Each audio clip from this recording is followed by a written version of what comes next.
बिस्तर में जबर करने वाले शोहर को मैंने छोड़ दिया। मुझे यूं महसूस हो रहा था कि वो रात नहीं गुजरेगी। मेरा सर दर्द से फट रहा था और मैं मुसलसल रो रही थी। रोते रोते ने जाने कब आंख लगी। सुबह 6 बजे जब बेदार हुई तो मेरा शोहर मेरे सामने सरापा सवाल था। उसने पूछा, तो तुमने क्या फैसला किया? तुम्हारा जवाब हाँ है या नहीं? मुझे कुछ भी समझ में नहीं आ रहा था। फिर मैं हिम्मत से बोली, आज आप दफ्तर जाइए प्लीज, मैं आपको शाम तक फोन से बता दूंगी, मैं वादा करती हूँ। उन्होंने धमकाते हुए कहा, ठीक है, मैं 4 बजे खुद ही तुम्हें फोन करूंगा। मुझे जवाब चाहिए और हाँ मैं जवाब चाहिए, वरना रात को सजा का सामना करने के लिए तैयार रहना। सजा से उसका मतलब एनल सेक्स था। इसे पता था कि इससे मुझे बहुत दर्द होता है, लिहाजा उसने मुझ पर तशद्दुद का तरीका बना लिया था। 9 बजे तक वो और उसकी बड़ी बहन दोनों दफ्तर जा चुके थे। मैं घर में तनहा थी। घंटों सोचने के बाद मैंने अपने वालिद को फ़ोन किया और कहा कि मैं अब इसके साथ नहीं रह सकती। मुझे डर था कि वालिद नाराज़ होंगे, लेकिन उन्होंने कहा कि बैग उठाओ और वहाँ से निकलो।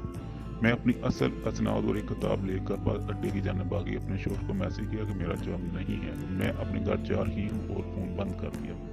थोड़ी देर बाद मैं अपने अजीज़ों के दरमियान अपने घर में थी। मैंने शादी के 2 माह बाद ही अपने शोहर का घर छोड़ दिया। मेरा शोहर साहिल, जिससे मैं शादी से 3 साल पहले ग्रेजुएशन में मिली थी, वो बहुत हंसमुख था।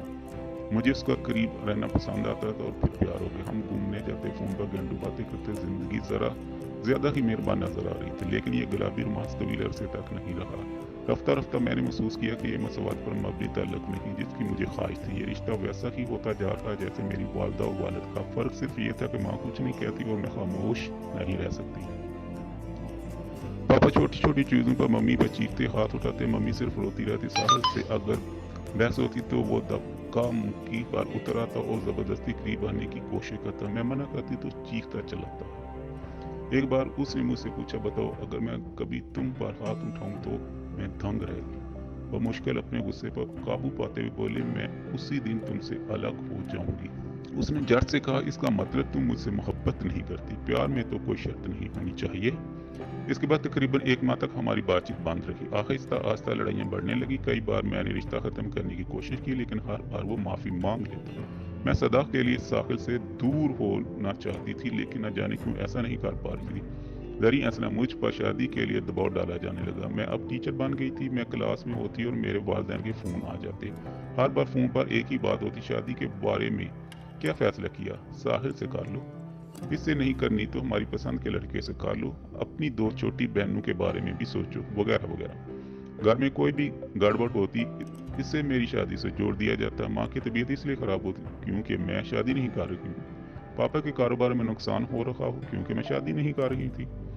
मैं इतनी परेशान हो गई कि मैंने शादी के लिए हामी भर ली। इसके बाद भी मैं तैयार नहीं थी, और साहिल के वादे पर मुझे भरोसा नहीं था कि वो कोई ऐसा काम नहीं करेगा जिससे मुझे दुख हो। शादी के बाद मेरा खौफ सच साबित होने लगा। साहिल मुझे कठपुतली की तरह अपने इशारे पर नचाने लगा। मुझे शायरी का शौक था। मैं फेसबुक पर अपनी नज़में शेयर करती थी। उसने इस पर पाबंदी लगा दी। मैं वही लिबास पहन सकती थी जो वो चाहता था। एक बार उसने कहा था, रात तक अपनी पढ़ाई लिखाई का काम निपटा लिया कर, मुझे कुछ नहीं रखोगी तो मैं कहीं और जाऊंगा। वो कहा करता था कि मैं इसे खुश नहीं कर पाती, इसलिए पॉर्न वीडियो देखकर मुझे कुछ सीखने की तलकीन करता हूँ। फिर उसके सर पर हीरो बनने का शौक सवार हो गया। वो मुझे छोड़कर मुंबई जाना चाहता था। उसने कहा, तुम यहीं रहकर काम करो और मुझे पैसे भेजना, फिर मैं तुम्हारे नाम पर कर्ज लेकर घर भी खरीदूंगा। और उसके लिए इसे मेरी हामी चाहिए थी। इस रात हाँ सुनने के लिए उसने मुझे बिस्तर पर धकेल दिया और मुझसे ज़बरदस्ती करने की कोशिश की। इस रात उसने हद कर दी। अगली सुबह मैंने अपने शोहर को छोड़ दिया। मैं पढ़ी लिखी लड़की थी, खुद कमा सकती थी। फिर भी जब मैं साहिल के घर छोड़कर निकली तो मेरा कलेजा मुंह को आ रहा था। माशरे के साथ अपने लोगों का भी डर था, लेकिन मेरे सीने में जमा दर्द इस खौफ से ज्यादा था। मैं अपने वालिदैन और 2 बहनों के से गिरी घर पहुंची। मेरे बाल बिखरे हुए थे और रात भर होने की वजह से मेरी आंखें सूजी थी। शादी के 2 महीने बाद जब लड़कियां पहली बार अपने घर आती हैं तो उनके चेहरे का निखार ही मुख्तलिफ होता है, लेकिन मेरा चेहरा मुरझाया हुआ था। पड़ोसियों की तेज आंखों को सच जानने में देर नहीं लगी। मेरे घर वालों का ताना सा लग गया। सब कह रहे थे हमारे साथ बहुत बुरा हुआ। कुछ लोग दिलासा दे रहे थे कि साहिल खुद मुझे वापस ले लिया। बाद ने कहा कि ऐसी छोटी बातों पर इतना बड़ा फैसला नहीं करना चाहिए, जितने मुंह उतनी बातें। लेकिन ये चीज़ें मेरे फैसले को तब्दील नहीं कर सकी। साहिल का घर छोड़े 7 महीने हो चुके हैं और अब मैं अपने रास्ते खुद तय कर रही थी। मुझे फेलोशिप मिली है, मैं नौकरी के साथ साथ पढ़ाई कर रही हूँ। इन सब के साथ पुलिस थाने और अदालत के चक्कर लगते रहते हैं, क्योंकि अभी कानूनी तौर पर तलाक नहीं हुई है। मैं सोते हुए अब भी चौंक कर उठ जाती हूँ, अब भी बुरे ख्वाब आते हैं, कुछ हुआ इसे भूल नहीं पाई, लेकिन अब भी आगे बढ़ने की कोशिश कर रही हूँ। रिश्ते और मोहब्बत पर मेरा एतमाद कमज़ोर हो गया है, लेकिन टूटा नहीं है। मैंने सोचा कि मैं खुद को कम अज़ कम 3 साल का वक्त दूंगी। इस दौरान मैं अपना सारा प्यार खुद पर लुटाऊंगी और खुद को मजबूत बनाऊंगी। मुझे फख्र है कि मैं चुप नहीं रही, घुटती नहीं रही, बल्कि बार वक्त इस रिश्ते को तोड़ दिया। लिहाजा मुझे यकीन है कि मेरा आने वाला कल मेरे माजी और हाल से बेहतर होगा।